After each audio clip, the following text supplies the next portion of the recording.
la gónada u órgano reproductor femenino. Su función principal, como ya hemos estado repasando, pues es la de producir hormonas, ¿no? Sobre todo estrógenos y progesterona. Y pues también la liberación de óvulos. Este va a tener forma de almendra y sus dimensiones van a ser de 1 de altura, 2 de anchura y 3 de espesor. Y en mujer fértil puede variar estos tamaños. Pueden incluso ser de 0.5 a 1 centímetro más grande, según leí. El peso va entre 6 y 7 gramos. Y contrario a lo que podemos ver en la literatura o en los libros, es de color grisáceo, blanquecino. Y siempre nos lo pinta como rosita o así, pero en realidad es grisáceo. Cáncer de ovario, pues es el cáncer que afecta íntimamente al ovario. Su epidemiología, pues se encuentra en el 5.º lugar de los cánceres de México, digo, a nivel mundial, y en el 3.er lugar a nivel de México. En niñas menores de 19 años se encuentra dentro del 1.er lugar y también en jóvenes dentro de 20 a 29 años. Y en el 3.er lugar en las mujeres perimenopáusicas o posmenopáusicas, en promedio a los 60 años. Algo curioso es de que muchas de las pacientes que presentaron cáncer de ovario no contaron con ningún factor de riesgo para predisponer de esta enfermedad.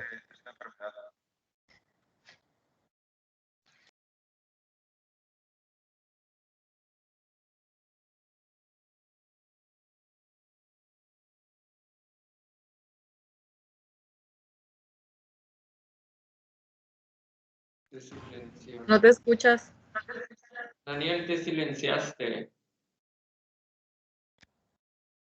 ¿Ya me escuchan? Ahora sí. Ya. Ok, no sé qué pasó. Según alguien me silenció de aquí.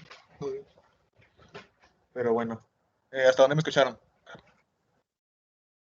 Sí, ahora sí. Ibas a Ah, comenzar esa iba diapositiva. empezando. Ok.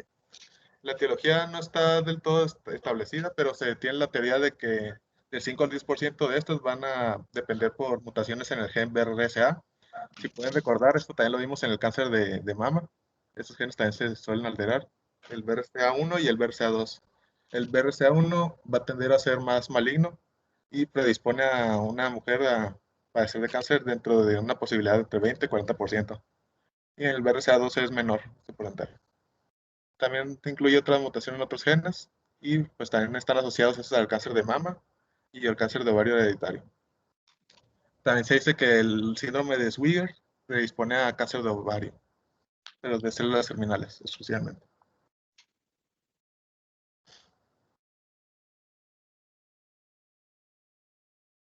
Entre los factores de riesgo que se encuentran, pues están los antecedentes familiares, obviamente que tenga relaciones directas con algún familiar cercano, que haya tenido cáncer ya sea de mama, de ovario o de útero, aumenta la posibilidad de que la mujer tenga también.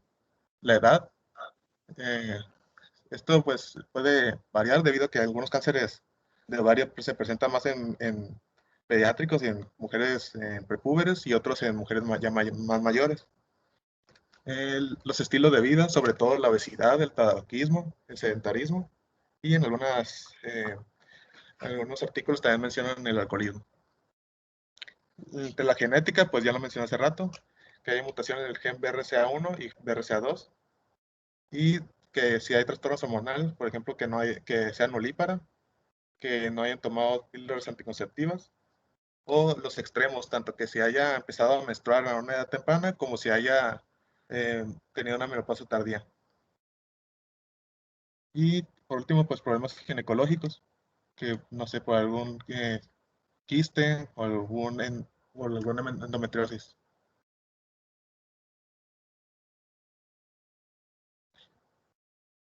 Y entramos a lo que son los tipos de SEA de ovario. De forma muy general, se va a dividir en dos grandes tipos, que van a ser los epiteliales y los no epiteliales. Por mucho, los que más sobresalen son los epiteliales, en 90%. Estos pues van a derivar de la superficie del ovario y su clasificación se va a dar dependiendo, histológica, se van a dar dependiendo del tipo de células, los grados de atipia citológica y el patrón de crecimiento que está teniendo histológicamente. En los no epiteliales pues entran estas dos categorías, los tumores de células germinales y los del estroma de los cordones sexuales. En estos primeros, pues abarcan 15 a 20% de los tumores, de todos los tumores de ovario. Y tiene la característica de predisponerse más en niñas y mujeres jóvenes. Eh, y se dice que un tercio de estos tumores es neoplásico, mientras que el 4% eh, llegan a presentar malignidad. Y el más común de estos va a ser el teratoma quístico maduro, o también conocido como quiste dermoide. El- los tumores del estroma de cordones sexuales, o por sus siglas en inglés SCST, pues son cáncer de ovarios que van a surgir de la granulosa, de la teca y de las células de Sertoli, y también de las de Leydig. Se van a presentar a cualquier edad, básicamente, y van a provocar manifestaciones como dolor abdominal, pélvico, a excepción de cisfibroma, y por producción de esteroides sexuales. Esto va a ser bastante característico de estos tipos de cánceres porque tienden a hacer que la mujer produzca muchos andrógenos y pues haya una virilización de la mujer. Aquí los tengo los subtipos, siendo el más común los epiteliales, abarcando 15.5 por cada 100.000 mujeres. El segundo con mayor incidencia sería lo de células germinales, con 0.4 por cada 100.000 mujeres. Y el tercero, siendo el de los cordones sexuales o del estroma, con 0.2 por cada 100.000. Y aquí vamos a ver todos estos subtipos, cada uno. Manifestaciones clínicas generales de los cánceres de ovario se encontrarían el dolor pélvico, la distensión abdominal, que a veces puede estar acompañado o no de peritonitis. La peritonitis pues, puede ser un marcador de malignidad. Puede haber tumoración anexial, no necesariamente síntomas, es sintomático la mayoría de las veces. El dato incidencial como en ecografía o cesárea. Hay tamaño variable también, desde pequeños que sean menos de 1 centímetro hasta gigantes que sean más de 30 centímetros. Y aquí les pongo el ejemplo del tumor seroso y el mucinoso, que son tipo epitelial. Puede haber dispepsia, meteorismo, hiporexia o anorexia, cólicos, lumbalgias, anemias, aunque pues, realmente esto no se ha visto mucho. Caquexia y pérdida de peso, sobre todo en este ejemplo que le voy a dar, que en los tumores de cordones sexuales puede estar acompañada con hipertiroidismo. Y como ya mencioné antes, hay una sobreproducción de andrógenos que va a llevar a la mujer a tener signos de virilización. Cáncer epitelial seroso. Es un adenocarcinoma. Va a abarcar más del 50% de todos los cánceres epiteliales. Es el más común por mucho. Va a simular, los que están bien diferenciados van a simular epitelio tubárico, mientras los que no están bien diferenciados van a ser células anaplásicas. En la histología, pues se van a ver como signo patoneumónico los cuerpos de somoma, eh, y pues a menudo van a contener diversos tipos de células, más como componentes menores. Cáncer de tipo endometroide va a ser el segundo más común de los epiteliales, entre el 15 y 20%. La frecuencia es más baja debido a que estos pueden distinguirse mal, no se distinguen de forma tan fácil. Los de tipo endometroides, los que son bien diferenciados, son más comunes, afortunadamente, y tienen un pronóstico generalmente bueno. Eh, Se dice que el 15 a 20% van a estar relacionados con adenocarcinoma endometrial concomitante. Mm, y se considera que es un tumor sincrónico, pero va a ser difícil que se haga metástasis de un sitio a otro. Y también se ha observado que en pacientes con antecedentes de endometriosis pélvica. El epitelial mucinoso, creo que vendría siendo el más maligno de los tipos epiteliales. Representa cerca del 5 o 10% de los cánceres de este tipo, de los epiteliales. Se sobreestima la frecuencia de los hitos primarios, el tubo digestivo, no detectados como de apéndice o del colon. Los que son bien diferenciados se van a parecer mucho a los adenocarcinomas secretores de mucina, que son de origen intestinal o endocervical. Ya en los estudios histológicos, pues la distinción es verdaderamente difícil. Y pues tampoco hay correlación clínica. Y los carcinomas de tipo mucinoso avanzados son realmente raros. Y pues estos desgraciadamente tienden a ser resistentes a las quimioterapias con platino. Y su pronóstico pues es más maligno que los de tipo seroso. Cáncer epitelial de células claras. Abarcan del 5 al 10% de los cánceres de ováricos epiteliales y se van a relacionar con la endometriosis pélvica, al igual que los serosos. Su aspecto va a ser similar al de los carcinomas de células claras, que van a aparecer de forma esporádica en el útero, en la vagina y en el cuello del útero. Se van a encontrar solamente confinados al ovario y generalmente se van a curar solo con intervención quirúrgica, al solo extraerlos. Solo 20% se va a manifestar como un cáncer avanzado y este tiende a ser resistente a la quimioterapia con platino.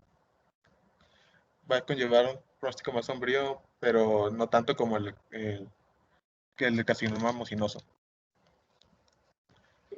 En los estudios ya microscópicos se va a observar células claras y característicamente se van a ver como tachuelas. Y van a tener estos un núcleo bulboso que van a sobresalir en su luz quística.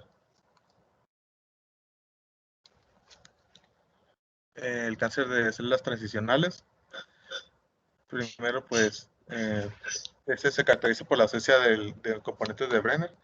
El componente de Brenner quiere decir que es ausente de tumor de Brenner, que ese es un tipo de tumor ovárico, pero es benigno, que se caracteriza por estroma fibroso, abundante y epitelio de transición. Pues en este no va a estar presente el tumor de Brenner y curiosamente es más maligno. Tiene que ser más maligno histológico. Y desde el punto de vista microscópico, eh, es similar al carcinoma de vejiga. Tiene un patrón inmunoreactivo y concuerda con su origen ovárico. ¿Cómo se van a diagnosticar los cánceres epiteliales? Pues como todo en medicina, con una buena anamnesis y una exploración física. Laboratorios, la biometría hemática y química sanguínea suele salir alterada con trombocitosis o hiponatremia en el 20-25% de las pacientes. También puede haber marcadores tumorales, como lo que es el CA125, en el 90% de las pacientes que tienen tumores que no sean mucinosos. Y los de imagen, que creo que serían los más relevantes, estaría la ecografía, que es el que tiene mayor utilidad. Aquí pues, se encontrarían los tumores malignos multioculados, sólidos o ecógenos, y son grandes, en promedio más de 5 centímetros. Los tabiques van a ser gruesos y pueden encontrarse áreas de nodulidad o neovascularización. La neovascularización se va a demostrar mediante el flujo de Doppler. Dice que se puede realizar también radiografías de abdomen y TAC, pero lo más útil en estos casos van a ser las ecografías, lo que más se suele hacer.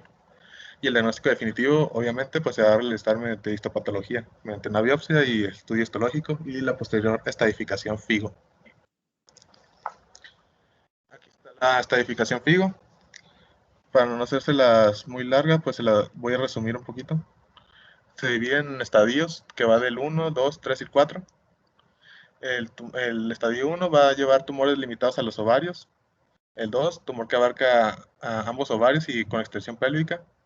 Ya el 3 ya va a abarcar ambos ovarios, a los implantes peritoneales, y se va a confirmar mediante análisis histológico que se afecta en ganglio linfático y hay metástasis hepática, pero es superficial y se limita solo a la pelvis verdadera. Ya en el tipo 4 ya se afecta a todo eso, todo lo anterior, se afecta también hay derrame pleural, ya se afecta la pleura y hay metástasis ya en el parénquima hepático, ya no es solo superficial.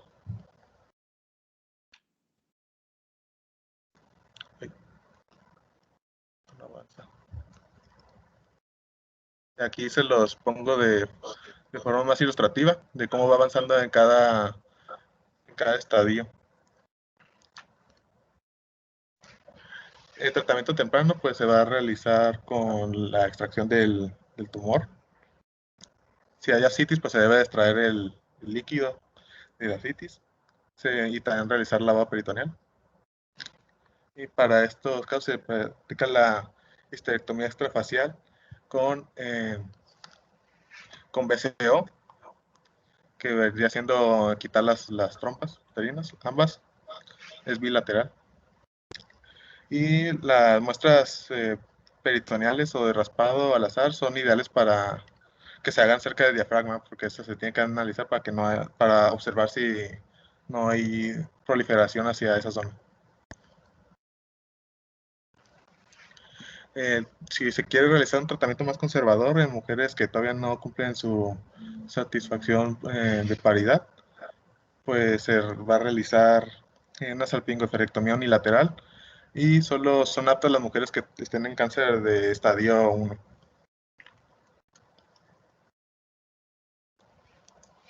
La quimioterapia complementaria se realiza en pacientes con estadio 1A o 1B o grados 1 y 2.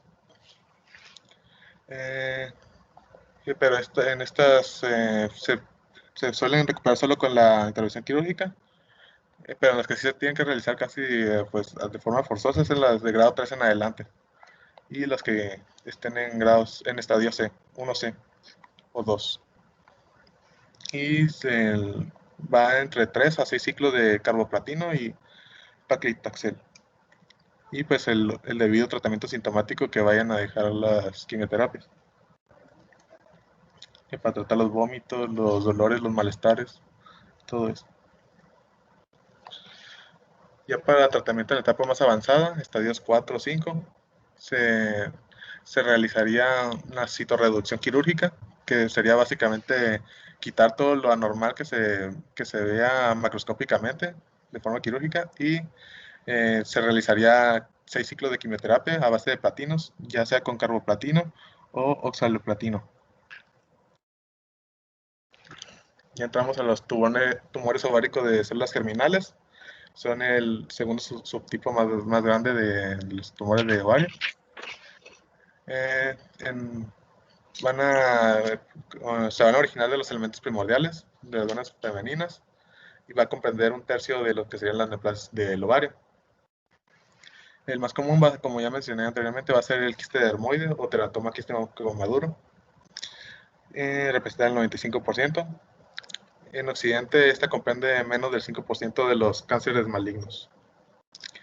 Y también, como ya lo mencioné antes, se inicia en la adolescencia o al principio del tercer decenio de la vida. Y la mayoría, afortunadamente, se va a encontrar en etapa 1 y tienen un pronóstico excelente, porque son muy sensibles a las quimioterapias. Signos y síntomas. Inicialmente, pues hay dolor y pues se refleja que hay crecimiento rápido de un tumor unilateral, que es de tamaño grande. En el 10% de los casos hay rotura del quiste o hay torsión, hay presencia de hemorragia intraperitoneal que va a causar cuadros de abdomen agudo. Ya en la enfermedad más avanzada puede haber presencia de ascitis, que esto va a provocar una distensión abdominal. Y por los cambios hormonales que estos tumores suelen dar, pues también puede haber irregularidades menstruales. Un cuarto de los pacientes suelen ser asintomáticas y pues se suele descubrir el tumor a la hora de la exploración física o un estudio ecográfico. Y aquí pues se dividen los cáncer ovárico de células germinales, los disgeminomas y los cánceres carcinomas embrionarios, que ya serían los que afectan estructuras extraembrionarias y los que afectan estructuras embrionarias. En los de extraembrionarios se encontrarían los tumores de saco vitelino, los coricarcinoma no gestacional y en los de estructuras embrionarias el teratoma. Disgerminoma, este va a ser el que representa un tercio de los cánceres malignos de células germinales y tiene la particularidad de detectarse durante el embarazo, con mucha frecuencia de hecho. 5% son de pacientes con fenotipo femenino y con alguna anomalía cariotípica de las gónadas. También se dice que está más predispuesta las mujeres con mosaicismos, con síndrome de Turner o con síndrome de Swyer. Lo que predispone que se desarrolle el discriminoma es que se desarrolle primero un gonadoblastoma, que sería una neoplasia benigna de las células germinales. Eh, Cerca del 40% de los gonadoblastomas tienden a tornarse malignos y tornarse discriminomas. Y estos, si llegan a ser bilaterales, se tienen que extirpar ambos ovarios, pero solo es en 15-20%. Se dice que también hay 50% de compromiso macroscópico y 50% de compromiso microscópico. Curiosamente, pues es el que tiene mejor pronóstico de todas las variantes malignas de tumores de células germinales.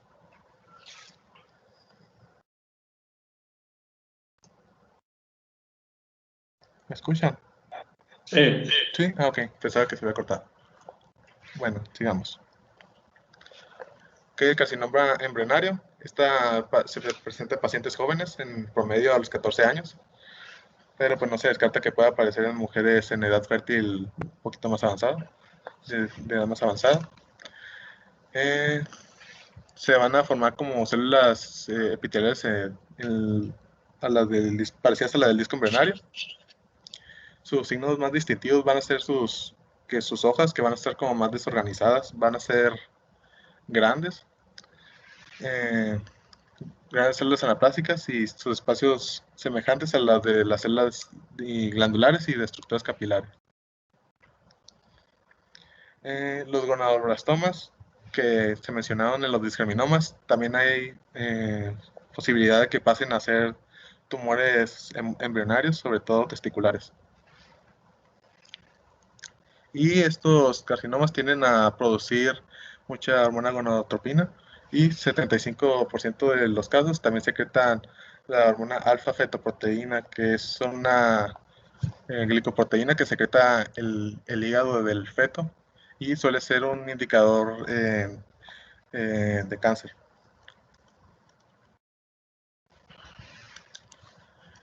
Okay, neoplasia del saco vitelino representan 5 a 10% de los cánceres malignos de células germinales. Un tercio de los pacientes que lo presentan no han tenido su menarquia. Por lo regular es unilateral. Si llega a ser bilateral, es solo cuando existe metástasis hacia el peritoneo. Estos son como más amarillentos, friables y sólidos que los discriminomas. Puede encontrarse necrosis o hemorragia focal y degeneración quística o rotura de este. Como signo patognomónico se va a encontrar los cuerpos de Schiller-Dubin y por lo general tiene una papila única que va a recubrir a las células tumorales y que va a contener como un vaso central. A menudo estos también van a producir AFP. Como resultado casi siempre contiene células reactivas de distinción inmunitaria que van dirigidas hacia dicha proteína alfa-fetoproteína. El tumor de saco vitelino son los más letales de las neoplasias ováricas. Y más del 50% afortunadamente se van a encontrar en etapa 1. Coriocarcinoma. Está originado de las células germinales.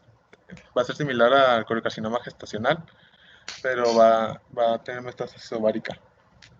Es importante hacer la diferenciación porque los que no son gestacionales tienen un peor pronóstico.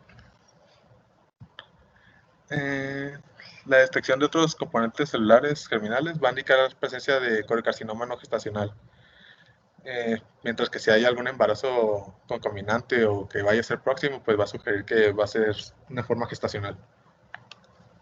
Sus manifestaciones clínicas frecuentes, pues tiende a elevarse la hormona gonadotropina coriónica y también esto predispone a una precocidad sexual en niños, prepúberes o metorragias de mujeres ya en edad reproductiva.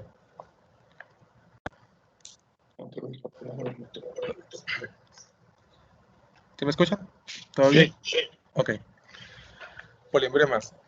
Pues aquí hay varios tipos de cuerpos semejantes a un embrión. Son cuerpos pequeños que tienen cierto disco germinal, por lo regular va a ser central, está situado entre dos cavidades que uno que va a simular la cavidad amniótica y otro sacovitelino. Citológicamente van a ser células gigantes de cicitotrofoblásticas, y para considerarse poliembriomas se dice que menos del 10% del tumor tiene que tener elementos distintos a los embriones. Ya si tiene más de 10% ya no se considera poliembrioma. Se dice que es como una etapa puente o transicional entre un disgerminoma y un teratoma de los tumores de células germinales. Y a menudo se le consideran los teratomas más inmaduros. También aumenta la concentración sérica del AFP y de la hormona gonadotropina coriónica por los mismos componentes que contienen el sacovitelino y el rincitio.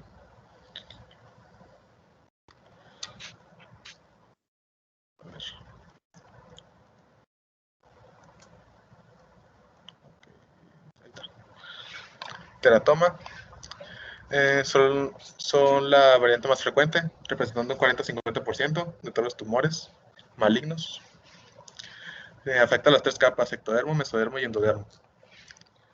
La presencia de estructuras inmaduras o embrionarias lo va a distinguir de teratoma quístico maduro benigno, que sería como el diferencial, y que vendrían siendo los más comunes, como ya lo mencioné. Esto vendría siendo el 95% y pues se tiene que diferenciar de eso. El compromiso en este tipo de tumores va a ser bilateral. Digo, es unilateral. Que sea bilateral es raro, pero el 10% que presenta teratoma maduro, también suele presentarse ok, los que presentan de forma bilateral van a tener un teratoma inmaduro y en el otro ovario van a tener un teratoma maduro, pero son el 10%. Los marcadores tumorales son negativos por lo regular, y a menudo si estos llegan a estar presentes, pues porque hay mezcla entre otros tumores, ¿no?, de células germinales. Los tumores que se ven como grandes tumoraciones, van a ser como redondos y lobulados. Llegan a ser a veces blandos o firmes. A menudo se dice que perforan la cápsula ovárica y causan invasión local. La diseminación más frecuente es hacia el peritoneo y la más rara es hacia los ganglios linfáticos retroperitoneales. El interior de estos teratomas pues es sólido o con áreas quísticas intermitentes por lo regular, pero en algunos casos llega a ser al revés. Las partes sólidas pueden estar compuestas por elementos inmaduros, cartílagos, huesos u otras combinaciones. Y las áreas quísticas ya contienen líquido seroso, mucinoso, o incluso se menciona material sebáceo o pelos. En el estudio histológico se van a revelar una mezcla desordenada de los tejidos, donde los elementos inmaduros que predominan van a ser los de neuroectodermo, que van a estar predispuestos como en túbulos primitivos y en hojas de pequeñas células redondeadas malignas, que pueden relacionarse con la formación de la glía. Diagnóstico: al igual que en los epiteliales, con una buena anamnesis de historia clínica. En los laboratorios, pues lo más relevante sería medir la hormona gonadotropina coriónica y la alfa-fetoproteína. También se realizar una biometría hemática completa y una prueba de función hepática para pues valorar el posible tratamiento con quimioterapia. El estudio de imagen por predilección es la ecografía, aunque también se puede realizar un ATAC. Histológicamente, pues va a ser el diagnóstico definitivo y va a ser necesario primero que se quite quirúrgicamente los tumores, y para poder dar el diagnóstico histológico y dar estadificación y proceder al tratamiento. El tratamiento, al igual que el anterior, pues va a ser la resección quirúrgica. Igual que en los pacientes en etapa 1 se les puede realizar mediante la laparoscopía. Y si hay ascitis, pues se suele evacuar esta. Y de lo contrario, si no hay ascitis, pues se realiza un lavado de la pelvis y de la cordillera peritocólica para un estudio citológico antes de la manipulación intraperitoneal. Las quimioterapias los teratomas en etapa 1A, que sean inmaduros de grado 1, en etapas 1A que no van a requerir quimioterapia adicional. Las que son más avanzadas, obviamente sí van a requerir quimioterapia combinada. Y el régimen estándar para estos cánceres son de 5 días del BEP, que sería blamicina, etoposide y cisplatin, perdón, que se van a administrar en un periodo de 3 semanas. Radioterapia, pues esto es realmente raro, es situacional para los tumores que sean resistentes a la quimioterapia. Tumores ováricos del estroma de los cordones sexuales, o por sus siglas en inglés, SCST, son un grupo heterogéneo de neoplasias que suelen originarse en la matriz ovárica. El 90% van a producir hormonas y como resultado pues van a dar manifestaciones clínicas que incluyen signos y síntomas de exceso de andrógenos, como ya mencioné en las primeras diapositivas.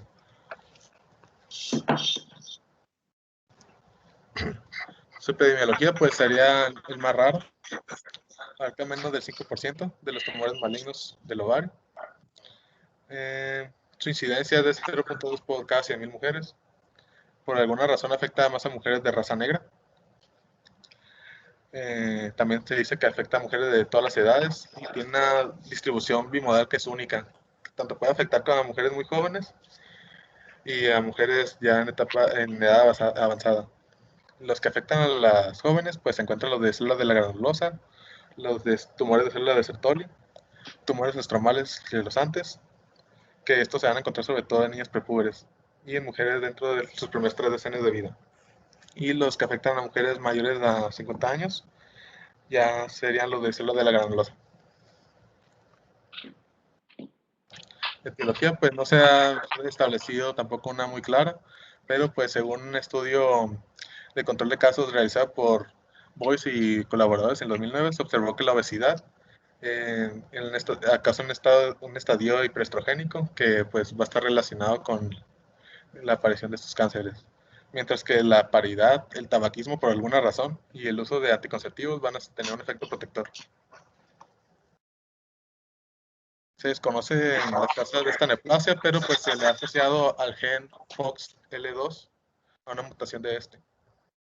Y no se ha encontrado patrón de herencia demostrado. Entre los signos y síntomas, pues se encuentra la pubertad precoz y isosexual. Esto quiere decir que va a desarrollar tanto características masculinas como femeninas debido al incremento de andrógenos. Se presenta casi el 80% de las niñas prepúberes. En la adolescencia es muy común que presenten amenorrea secundaria. Los síntomas endocrinos aparecen en etapas tempranas de los cánceres. Puede haber dolor abdominal y distensión abdominal. En las mujeres adultas es más frecuente que se encuentren metorragias o hemorragias postmenopáusicas. Como ya mencioné, por el incremento de andrógenos puede presentarse hirsutismo leve, que va a progresar con el tiempo a una virilización ya más franca. Esto dice que sobre todo las postmenopáusicas. La tumoración dice que muchas veces la llega a palpar la misma paciente. Tumores de células de la granulosa abarcan el 70% de los CSCT ováricos. Se forman por células que parecen provenientes de lo que rodean las células germinales dentro de los folículos y se van a subdividir en los que son de forma adulta, que son los más comunes, y los de forma juvenil, que representan el 5%. La forma adulta aparece en mujeres después de los 30 años de edad, en promedio a los 50. El signo común es la metorragia debido al aumento de los estrógenos. Y se dice que la hiperplasia endometrial y la adenocarcinoma están en un cuarto de las pacientes con este tipo de tumores. Se dice que también hay crecimiento e hipersensibilidad de las mamas, que es bastante frecuente. También que haya amenorrea secundaria. Es un tumor creciente y tiene potencial a que sea hemorrágico. causando así molestias y distensiones abdominales. El dolor pélvico a veces suele confundirse con un embarazo ectópico al haber rotura del tumor o con hemoperitoneo. Son bastante grandes, son poliquísticos y a menudo tienden a medir más de 10 a 15 centímetros de diámetro. La superficie a menudo pues, va a ser edematosa y se va a adherir mucho a lo que serían los órganos proximales que se encuentran en la pelvis. El contenido interno varía y tiende a ser unilateral en el 79 o 90% de los casos. Como signo patognomónico característico en la histología, estarán los cuerpos de Karl-Exner, que van a tener forma de roseta, que van a estar formadas por células alrededor de un espacio lleno de líquido eosinófilo. Y pues me van a disculpar porque no encontré imágenes de la forma juvenil, pero pues igual se las incluyo. Realmente es muy parecida a la forma adulta, pero difieren una que otra cosita. Se presenta más en niñas y mujeres jóvenes. El 90% van a ser prepúberes y en promedio de edad 13 años. Se va a relacionar a la enfermedad de Ollier, que vendría siendo una displasia de huesos, sobre todo de la metáfisis de los huesos largos, y también va a tener presencia de encondromas, y también se relaciona con el síndrome de Maffucci, que este también hace presencia de encondromas y también de mangiomas. Se dice que hay concentraciones elevadas tanto de estrógenos, progesterona, testosterona, y hay una supresión de la gonadotropina, causando así irregularidades menstruales e incluso la menorrea. Causa pubertad precoz y desarrollo isosexual. Tales tumores pocas veces van a secretar andrógenos, pero si llegan a secretarlos, pues van a causar virilización. El diagnóstico tardío es riesgoso a que se disemine ese peritoneo.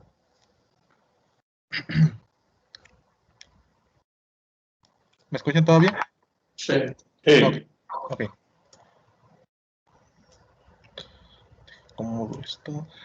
Ok, se dice que se parece mucho a lo de tipo adulto, pero tiene ciertos componentes variables. Su diámetro promedio es de 12 centímetros.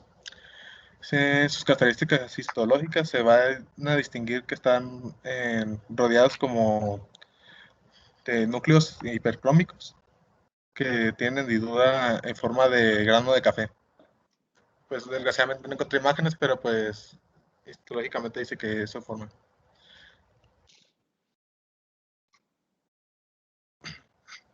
Los tecomas son frecuentes y rara vez llegan a ser malignos.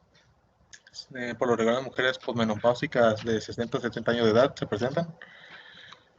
Y casi siempre va a producir excesos de estrógenos, que esto va a conllevar a hemorragias vaginales anormales o tumoración pélvica o incluso llegan a haber ambas. Las pacientes suelen presentar hiperplasia endometrial o adenocarcinoma concurrente. Se van a formar por células del estroma que se van a cargar con líquidos y a veces están utilizadas, solo el 50% de estas están utilizadas y van a carecer de actividad hormonal o van a producir andrógenos. Y si llegan a producir andrógenos, pues van a causar masculinización. Son tumores que van a ser sólidos. Las células se van a asimilar a las de la teca y van a estar rodeadas de folículos ováricos anormales. Y en la ecografía se van a ver como tumoraciones sólidas en los anexos y dice que se suele parecer a los leiomiomas extrauterinos. Tiene rasgos benignos y la resección quirúrgica afortunadamente es curativa. Es raro que se haga maligno. Fibrosarcomas son frecuentes y no tienen actividad hormonal. Se presentan tanto en perimenopáusica como en menopáusicas. Es benigno. Se origina de las células fusiformes que van a producir colágeno del estroma. La mayoría se encuentran de forma incidental durante alguna exploración de rutina o alguna ecografía pélvica. Van a ser sólidos, redondos, ovalados o lobulados. Puede haber líquido libre o con ascitis. Y su vascularidad dicen que es mínima o moderada. El 1% de estos se origina por el síndrome de May, que se caracteriza por derrame pleural, por ascitis y tumor ovárico sólido. Cuando se desarrolla derrame pleural, lo más frecuente es que sea del lado derecho. También se puede acompañar por ascitis y derrame pleural de tipo trasudado. Sí se puede resolver al extirpar el tumor. Si se dice que si hay ascitis y tumoración pélvica de forma coexistente, se debe suponer de que sea algo maligno y pues se debe realizar su valoración. La mayoría son de pronóstico benigno, pero en 10% van a presentar aumento de la celularidad plamórfica, actividad mitótica, que es indicativo de bajo potencial maligno. Solo el 1% se va a tener transformación maligna. Y la forma maligna va a ser el fibrosarcoma. Tumores ováricos de célula de Sertoli son poco frecuentes realmente. Va menos del 5% de todos los SST. Y en promedio a los 30 años, pero se puede presentar en mujeres de cualquier edad realmente. Una cuarta parte de las pacientes van a manifestar manifestaciones estrogénicas o androgénicas, pero la gran mayoría de estos tumores van a carecer de funcionalidad en términos clínicos. Es unilateral, sólido, amarillento y mide de 4 a 12 centímetros. Proviene de las células que van a originar los túbulos seminíferos y se organizan en tubos. Puede simular muestras de plazas distintas. Se dice que más del 80% se va a encontrar en etapa 1, el diagnóstico, y por eso casi todos son benignos. Se dice que la tipo celular moderada y actividad mitótica neoclítica y la necrosis de tumorales va a ser igual a mayor potencial maligno. Y también va a aumentar el riesgo de recurrencia. Tumores de las células abarcan del 5 del CS del ovario, que se da su a los 25 años de edad, por el lugar. Más del 90% se desarrolla durante la edad reproductiva. Más a menudo produzcan y con ello una virilización en un tercio de también va el surtismo, regional temporal, el engrosamiento de la voz y el crecimiento del pigmento. Los tratamientos también son la tumoración. Y se dice que tiene elemento cíclico de la relación testosterona y que va a ser bastante susceptible. El 50% son síntomas inespecíficos de tumoración abdominal. Y la única molestia va a ser esa, el dolor abdominal. Pocas veces se dice que hay ascitis y anomalías tiroideas, como hipertiroidismo. Y tienden a ser bastante grandes, promedio en promedio de 13 centímetros o más. Y por último tenemos a lo de las células esteroideas, que son menos del 5% de los SCST, en edad promedio igual a los 25 años, pero puede ocurrir en cualquier edad. En su mayor parte está compuesta por células parecidas a las secretoras de hormonas esteroideas y se tiene una subclasificación dependiendo de su composición histológica. Se encuentran los lutomas estromales, que suelen ser benignos y se presentan en posmenopáusicas. Estos suelen tener efectos estrogénicos y también tienen manifestaciones androgénicas. Los tumores de células de Leydig, estos también son benignos y igual también se presentan en posmenopáusicas. Y a la microscopía estas se encuentran como ciertos citoplasmas parecidos a cristales que se van a denominar cristales de Rank y son patoneumónicos. Y por último, los tumores celulares de células esteroideas que no están especificadas. Pues estos son los subtipos más frecuentes. Igual se presentan en mujeres jóvenes con edad reproductiva. Se van a acompañar de un exceso de andrógenos que van a manifestarse también con exceso de estrógenos y cortisol. Y el exceso de cortisol puede llegar también a que desarrollen síndrome de Cushing. Solo un tercio de estos cánceres tienen comportamiento maligno y un pronóstico más sombrío. El tratamiento, igual que los anteriores, la resección quirúrgica, eh, pero estas suelen tener cierta insensibilidad a la quimioterapia o a la radioterapia. Eh, si se tiene una paridad satisfecha, se va a realizar histerectomía con salpingosferectomía bilateral. Y si se quiere hacer algo más conservador para mantener la paridad, pues se va a realizar de forma unilateral. Igual la cirugía con laparoscopía puede ser útil, pero solo en estadios menores. Y aquí se los agrupo, los SCST, los que necesitan estadificación necesaria y los que no son tan necesarios que se estadifiquen, porque son por lo peculiar benignos. Tratamiento postquirúrgico. Las enfermedades que sean de bajo riesgo, como en la etapa 1A, no van a requerir tratamiento activante. La estrategia quirúrgica es conservadora y se va a buscar preservar la fertilidad de la mujer en las pacientes seleccionadas. En las enfermedades de riesgo intermedio se va a considerar la quimioterapia adyuvante. En las posoperatorias, como el BEP, la biomicina, etoposído y cisplatino, van a ser por lo regular 3 ciclos. Que en las de riesgo más alto, que vendría siendo de etapa 3, etapa 4, se realizaría quimioterapias postoperatorias adyuvante con BEP de 3 ciclos si se extirpó completo el tumor, y si hay recidivas, pues se realiza un cuarto ciclo.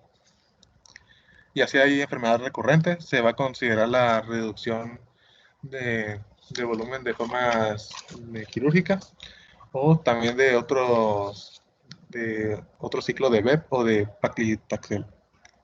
Y si la paciente no es elegible para una cirugía o quimioterapia con BEP o paclitaxel, pues se tendría que hacer otro régimen de desavalvamiento.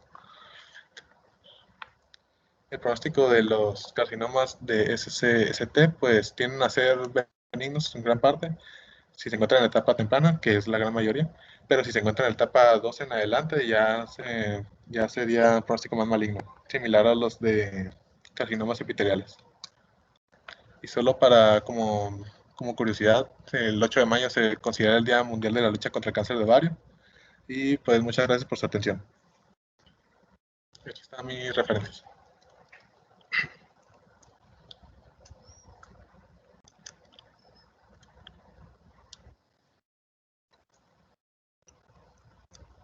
¿Sí se escucha? Sí, sí, Ah, bueno. muy completa. Sí, sí te escuchamos, Daniel. Ahí, era la voz.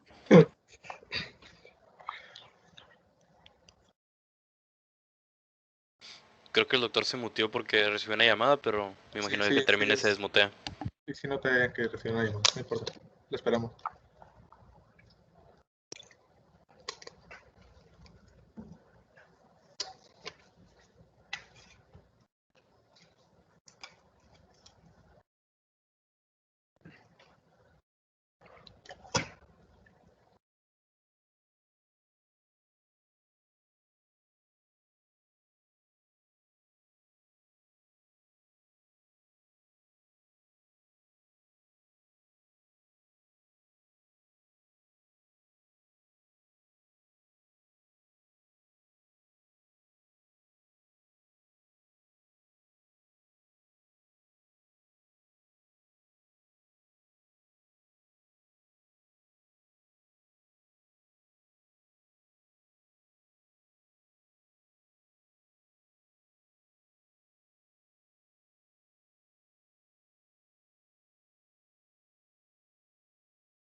Una disculpa, por favor, a todos. Entró una llamada.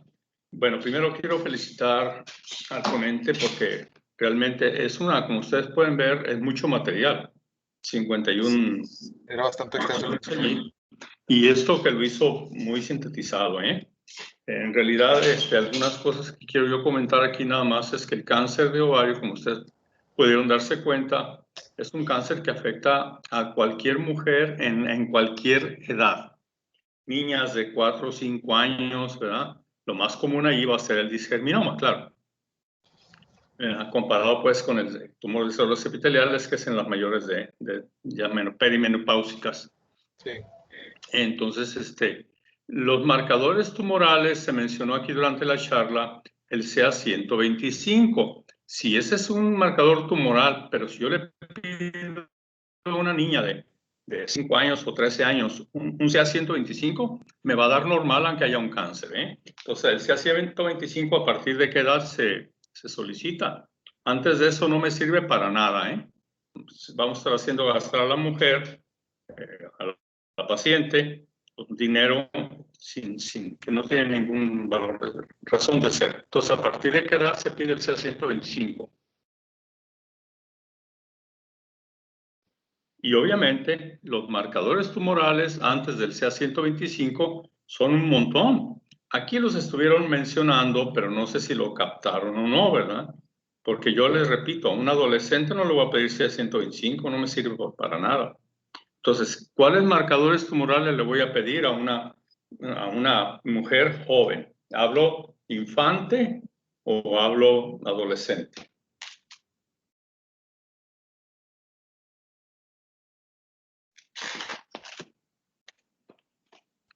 ¿Quién es el bueno en contestar? ¿Nadie? ¿La hormona gonadotropina coriónica humana no podría ser uno? Pues ese es uno, ¿verdad? ¿Por qué? Porque ya vimos que esa se produce en algunos de los cánceres. Claro que sí. ¿Cuál otro? Son varios. BRCA1 y 2. Puede ser. Bueno, eso se pueden pedir, pero eso nos va a dar una indicación más que nada que una paciente tiene riesgos, igual que el cáncer de mama, ¿verdad? Pero claro, lo podemos pedir y sobre todo en aquellas mujeres que andan con cancerofobia, ¿no? Más que te digo, aquí en Mexicali se piden y cuesta $5,000. Entonces hay que ver a quién le da este problema de cáncer, porque pues imagínense si a alguien le vamos a hacer gastar $5,000, pues tiene que ser alguien que los pueda pagar, ¿no? ¿Cuáles otros? Aquí los estuvo mencionando su compañero, pero tienen que Lactato deshidrogenasa. ¿El qué? Alfa-fetoproteína. La alfa-fetoproteína. ¿Cuáles más? Lactato deshidrogenasa. Ajá. El carcinoma embrionario. ¿Verdad? Todos esos son cosas que, dependiendo de lo que yo tenga de paciente en cuanto a la edad. Si yo veo que es una gente joven, le repito, el CA125 no me va a servir. Todavía no me contestan el CA125 a partir de cuándo lo tengo que pedir, porque si lo pido antes no me sirve para nada. Me va a decir que es negativo aunque haya un problema. Si no saben, ya tienen tarea. Bueno, entonces los cánceres, nosotros tenemos que, ¿cómo vamos a sospechar de un cáncer de ovario? Dijo aquí su compañero, lo dijo bien, que es la tercera causa de muerte en México. ¿Por qué? Pues porque no se detectan a tiempo, ¿verdad? Las gentes vienen aquí con cualquier otra razón y a todas, absolutamente a todas, yo las someto a ultrasonido transvaginal. Sí, claro, si tienen ya actividad sexual, ¿no? A una mujer núbil que no ha tenido actividad, pues no le voy a poner un transductor vaginal. Pero a todas les busco. Sobre todo, si en los antecedentes de los familiares me dicen que el papá, la abuelita, el abuelito, que todo, cáncer, ¿qué cáncer de estómago? ¿Qué cáncer de pulmón? O sea, hay cánceres en la familia abusados. Piénsenlo luego en que esta mujer puede tener algún cáncer de ovario. Y la forma de verlo es así, la anamnesis y la exploración. La mayoría de gente que viene con un cáncer de ovario va con el médico y el médico se confunde y le dice, traes una colitis. Traen dolor, ¿verdad? Pero dicen, es colitis. Y se están allí entreteniendo a esa persona porque no le hacen el diagnóstico correcto.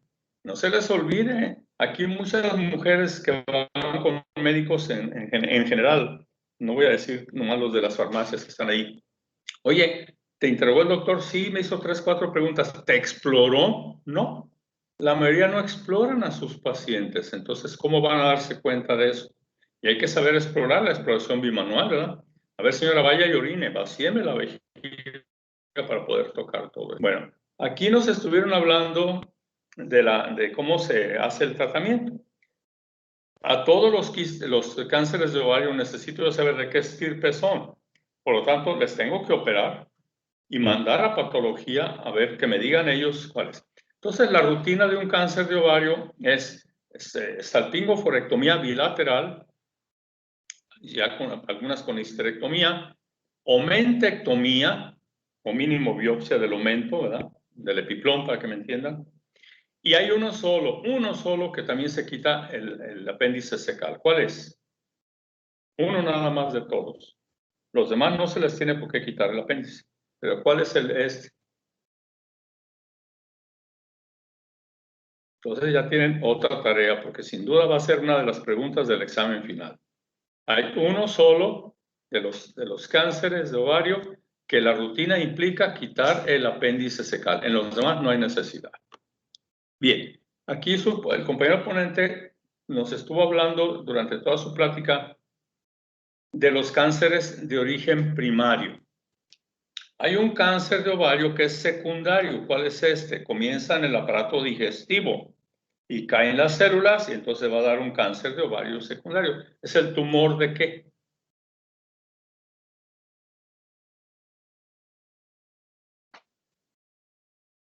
Entonces, ya tenemos otra tarea, ¿verdad? Son las preguntas de examen, no hay duda. ¿Ok? Si yo no estoy muy seguro de qué se trata, cómo está la cosa, veo una tumoración ovárica multiloculada. ¿Verdad? Entonces, ¿qué tengo que hacer? Abrir a la paciente, mandar un ETO, exploración transoperatoria. Muy común que oigan la palabra ETO, E-T-O. Eso quiere decir un examen transoperatorio. Le decimos a la patóloga, prepárate para que nos hagas un transoperatorio. Le mandamos la pieza que acabamos de dar para que ella nos diga qué fue. Y si es el cáncer que ya les dije, que no me dijeron, entonces procedo a quitar el apéndice también, ¿no? Mientras yo voy quitando todo lo demás, ¿verdad? Y se vuelve a mencionar aquí en la plática las metrorragias, no porque su compañero lo inventa, sino porque vean, ahí viene el tema de metrorragias, que por eso la tarea que ustedes enviaron a través de su referencia de grupo, pues yo voy a revisarla, ¿verdad? Ya les digo que vamos a estar manejando proio, hiper, poli, hipo, opso y oligomenorreas para esta cosa. Bueno, pues está muy bien. Si hay alguna pregunta o duda sobre el tema de ahorita.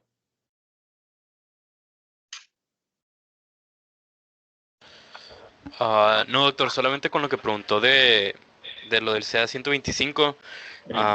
Yo he leído dos diferentes cosas. Un artículo mencionaba a los 30 años tenía uso para tamizaje y otro decía a los 35, pero en ambos decía que se podía hacer hasta 10 o 5 años menor a la edad de que haya el antecedente en un familiar. Eso lo hiciera útil a los, que sea por muy temprano, los 25 años, pero no estoy seguro cómo es que se llegaron a esa conclusión. No entendí muy bien el artículo. Sí, no, sin duda no se pide antes de cierta edad, ¿eh? Tiene que ser mayor de una edad para que me dé bien. Si no voy a estar pidiendo, como les digo, un marcador tumoral, que lo más probable es que me diga que hay algo maligno. Porque por otro lado, si yo se lo pido a una joven, sí se lo voy a pedir a una joven, pero no con este fin, ¿eh? Porque no nomás el CA125 no es un marcador que si sale positivo me va a decir que hay cáncer, ¿eh? Hay procesos benignos que me dan positivo el CA125 en una mujer de 18 años, pero yo voy a estar pidiendo cosas de laboratorio en base a mi diagnóstico presuntivo. Yo digo, esta niña tiene este problema, les voy a poner un cuadro clínico que no tiene nada que ver con el tema de ahorita. Femenino de 18 años con dismenorrea incapacitante que le comienza 1 o 2 semanas antes de la menstruación. Diagnóstico. Diagnóstico probable, claro. ¿Endometriosis? Entonces, la endometriosis, si yo pienso en endometriosis, Yo a esa mujer sí le voy a pedir el CA125, pero no porque esté pensando en algo maligno, ¿verdad? Porque estoy pensando que endometriosis es una de las cosas que me va a dar un marcador, el aumento de ese marcador tumoral, pero no que yo piense en cáncer. Ok. Yo estoy pensando en cáncer y le pido CA125 a una mujer de 18 años, estoy perdido completamente, ¿eh? No con ese fin. Y el que me diga que es positivo, pues tampoco me afirma, ¿verdad? Pero ya me va orientando más a mi diagnóstico presuntivo. Muy bien. ¿Alguna otra duda o pregunta?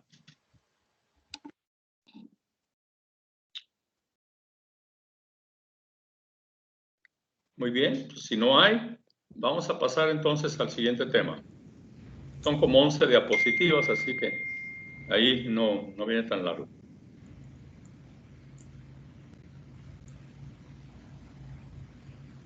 ¿Ya se ve la presentación? Sí, adelante. Sí. Ok, yo les voy a hablar de los quistes funcionales y los no funcionales de ovario y vamos a empezar con más que nada generalidades de lo que son las masas quísticas de ovario. Estas se van a dividir en lo que son neoplasias quísticas de ovario y quistes ovario funcionales. Las neoplasias quísticas de ovario pues serían a lo que se refiere con no funcionales. Y para diferenciarlos, pues hay que recurrir a métodos imaginológicos. Estos suelen requerir extirpación, pero solo si hay sintomatología o alguna posibilidad de cáncer. Ay, creo que estoy compartiendo la otra pantalla. Sí, amiga. Voy. Bueno, es que no es egoísta, ella quiere compartir dos. ¿Cuál es el problema? Ya se ve completa. Espera, se está No veo cargando. nada.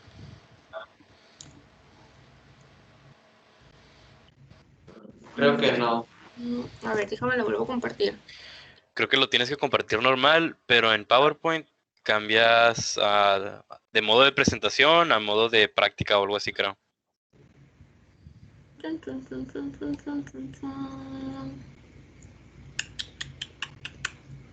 Es que aquí se está compartiendo la que yo quiero, pero cuando la comparto... Ay, ¿por qué se cambia? A ver. Configuración de la visualización, amiga. Arriba. Ajá. Ahí en el medio. Voy. Es que nomás le ocupo quitar aquí. Ay, pero de aquí a que agarre. Listo, ahí se ve, ¿verdad?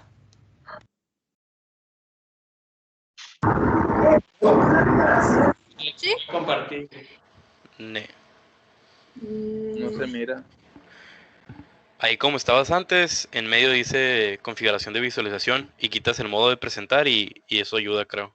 Ahí está ¿Y ya. ahora? Y Sí. Ya se mira. Ok. Pues como les decía, se va a diferenciar en estos dos y suele requerir la extirpación, pero solo cuando hay sintomatología o alguna posibilidad de que sea cáncer.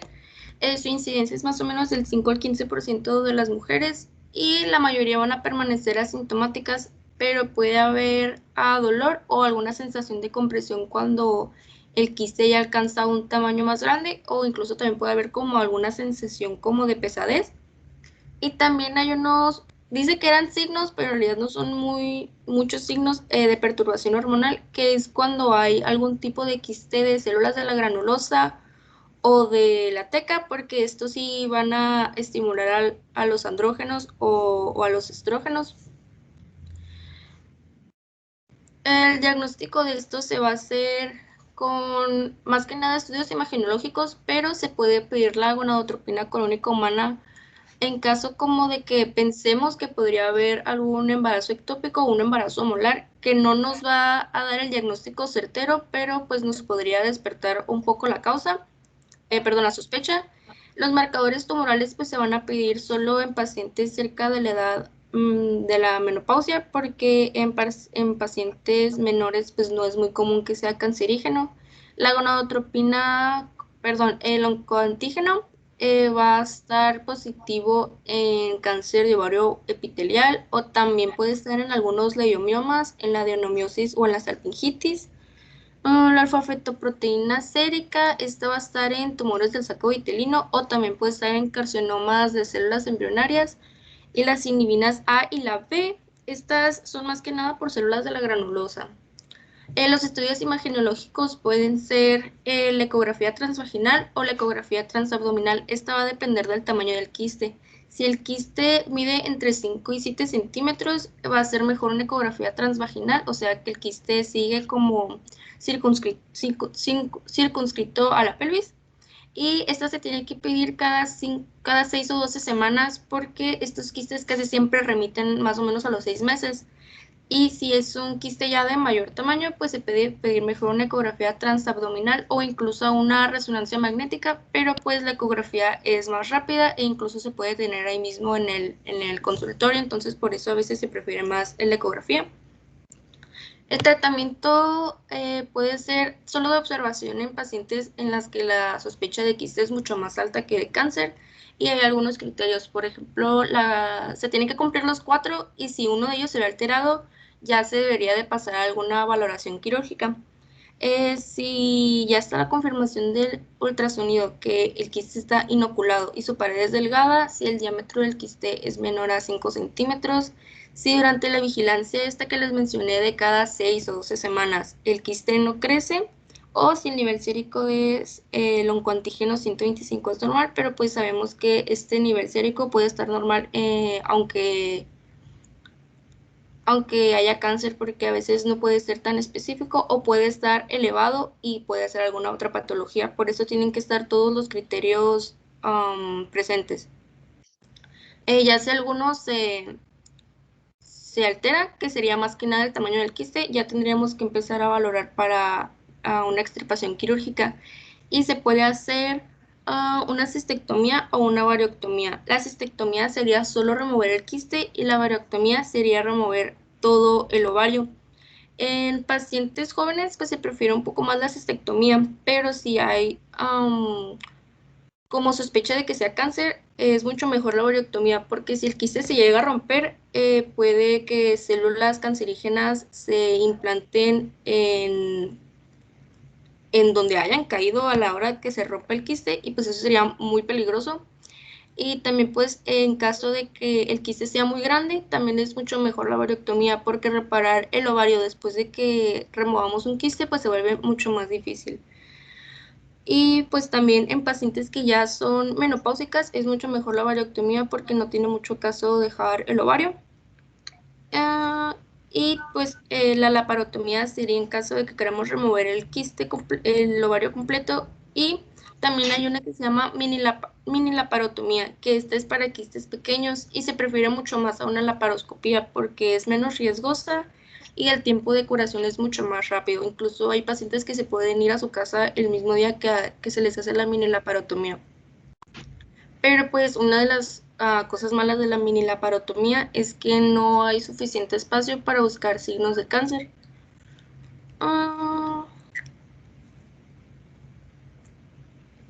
Y ya con los quistes funcionales, estos son sacos blandos o bolsas que contienen líquido o material semisólido en el ovario de la mujer.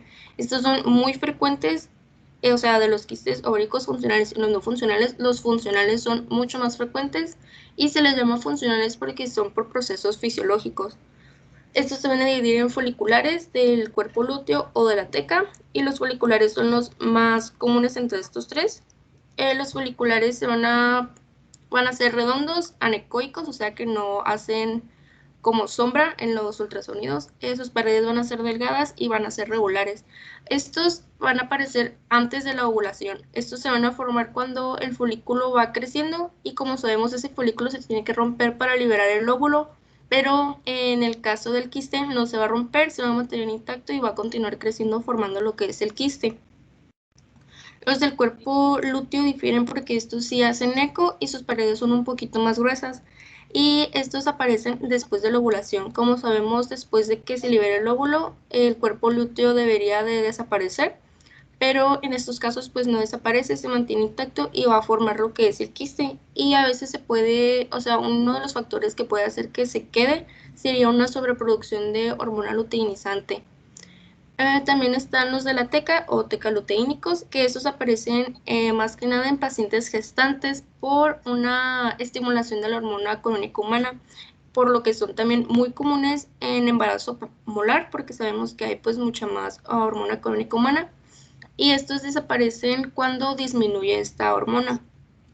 Algunos factores de riesgo son el tabaquismo, los anticonceptivos y el uso de tamoxifeno, que hay muchísimos artículos que dicen que los anticonceptivos pueden ser como buenos para no tener cáncer de ovario, pero si los anticonceptivos son solo progestágenos, va a ser mucho mayor la incidencia de quistes en estos pacientes que si fuera un anticonceptivo a grandes dosis y que fuera combinado. Entonces, si es un anticonceptivo solo de progestágenos, no va a tener ese factor protector.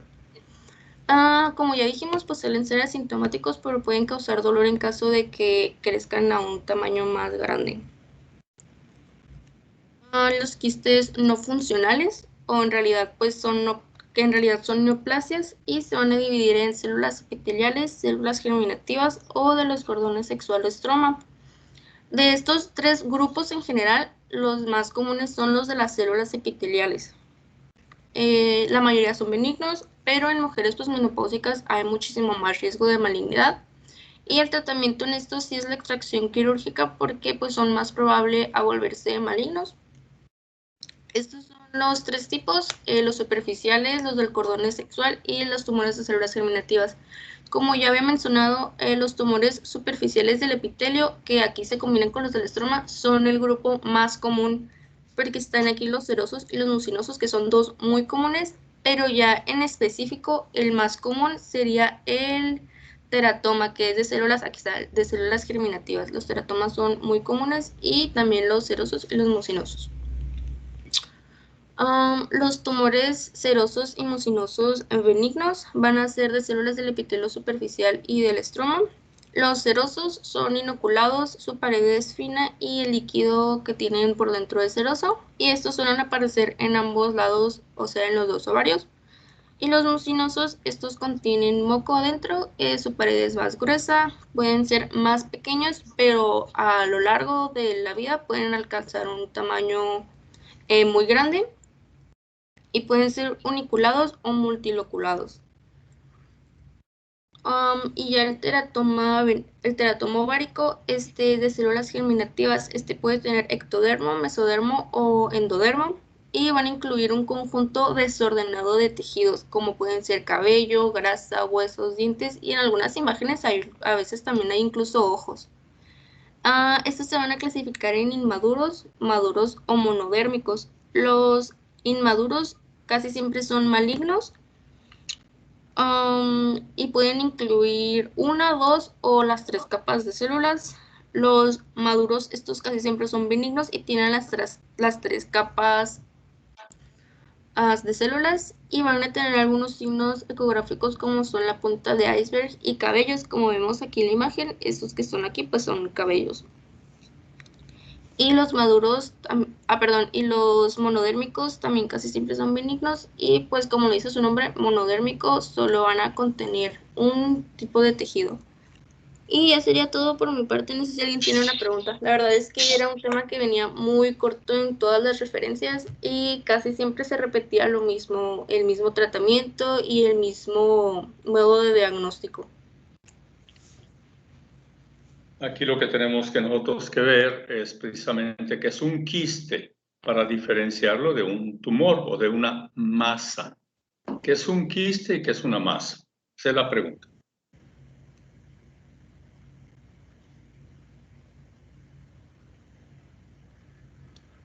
Digo, si es que hay alguna diferencia, a lo mejor no hay ninguna diferencia, ¿no? ¿El quiste contiene líquido en su interior?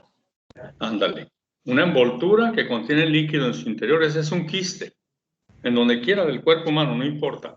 Claro, aquí estamos hablando del ovario. Y una masa es algo sólido. Y por supuesto que va a haber mixtos, ¿verdad? Que tienen una parte quística y parte sólida, ¿no? La mayoría entonces de los quistes no funcionales van a ser serosos, suero, agua. Entonces hay un principio médico en medicina. Si el quiste mide más de 6 centímetros, 7, 8, lo que ustedes quieran, hay que extirparlos quirúrgicamente, no porque sea maligno, sino porque van adquiriendo peso y entonces pueden sufrir torsión. Y si sufren torsión es un dolor que no lo aguanta nadie y hay que operarlas de urgencia. Por esa razón serían los quistes serosos que habría que operar solamente por su tamaño. Si los quistes están entre un 4 a 6 centímetros de diámetro y son asintomáticos, se vigilan, se observan nada más. Si tienen 4 a 6 centímetros, pero son sintomáticos, o sea, causan dolor, molestias, hay que operarlos. Y menos de 4 centímetros, los serosos solo se observan. Ustedes aquí estaba hablando nuestra compañera ponente de que yo le doy reposo a los ovarios y con esto voy a beneficiarlos, claro. Ya luego no quiero adelantarles mucho, pero ya cuando veamos poliquistosis ovárica, pues ahí vamos a ver exactamente lo que estamos hablando ahorita, ¿no? ¿Qué es lo que vamos a ver de tratamiento por una poliquistosis ovárica? ¿La vamos a operar? Bueno, pues lo más probable es que no. Pero ¿cuál es el tratamiento? Pues es, ¿desea embarazo o no desea embarazo? Y esto va a aplicar aquí a la cuestión de lo que estamos viendo ahorita en el tema, ¿no? También otra cosa que acabamos de ver es, si sumamos nosotros uno de los temas que vimos, no lo vimos porque lo vimos en plataforma, el diagnóstico de embarazo. ¿Se acuerdan la prueba de embarazo que era diagnóstico de presunción, diagnóstico de probabilidad o diagnóstico de certeza? ¿De cuál era? Probabilidad. De probabilidad. ¿Por qué de probabilidad? Porque en el tema anterior que nos expuso su compañero, vimos cómo hay tumores que producen hormona gonotrofina coriónica, ¿no? Yo, en cierta forma, entre broma y broma, yo también les digo, pues segurito que, por ejemplo, que Alexis o a mí, o a alguno de los compañeros masculinos, pues jamás vamos a estar embarazados, no hay duda, ¿eh? Segurito. Pero nadie nos va a pedir una prueba de embarazo, pero sí nos van a pedir, en caso de que sospechen de algún tumor maligno, un cáncer del testículo, nos pueden pedir la cuantificación de hormona gonotrofina coriónica y va a salir positiva y nos van a cuantitativa la cantidad que sale. ¿Por qué? Porque no nomás el embarazo es el que va a producir hormona gonotrofina coriónica, de tal forma que por eso la prueba de embarazo no es diagnóstico de certeza. Y así podemos ir uniendo temas anteriores con estos y nos va quedando ya más claro algunas cosas.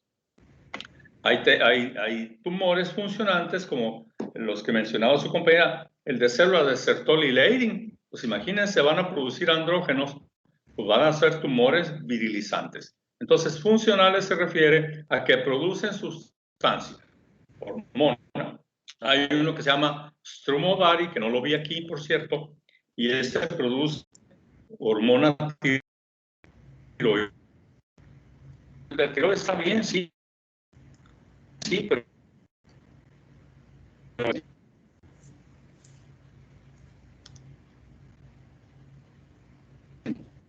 Se escucha cortado, en doctor. la escuela, a que producen sustancias, ¿verdad?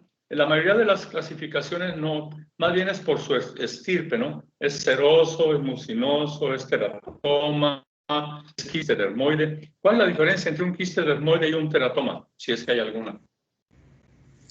Pues las bibliografías los referencian como la misma cosa, dicen que puede ser un teratoma ovárico o en algunos dice que dice que también se les llama dermoide, pero creo que el dermoideo tenía algún tipo de sangre. Contestaste bien. En otras literaturas vas a encontrarte que si tiene pelos, grasa, cosas así, piel, es un quiste dermoide, dermo. Que si tiene cartílago o tiene hueso, basta con que tenga un diente ahí adentro, ¿ah? Entonces es un teratoma. Pero tienes razón, muchos autores lo consideran como algo igual, sinónimo. No tiene mayor importancia, nomás me acordé ahorita para que tengan ustedes un poquito más claro. Entonces, todo lo que produce sustancias, hormonas, lo que sea, se llama funcional. Y lo que no, pues no funcional, así de sencillo. ¿Dudas o preguntas?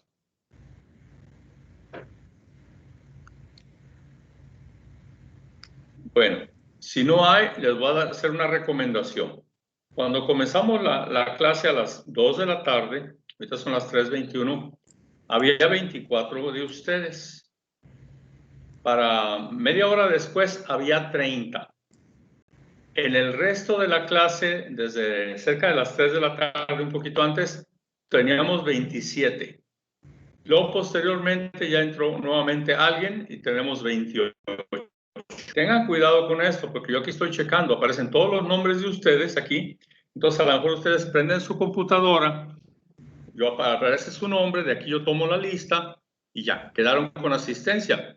Pero ahorita, a las 3:21, actualmente están 28 personas de 31.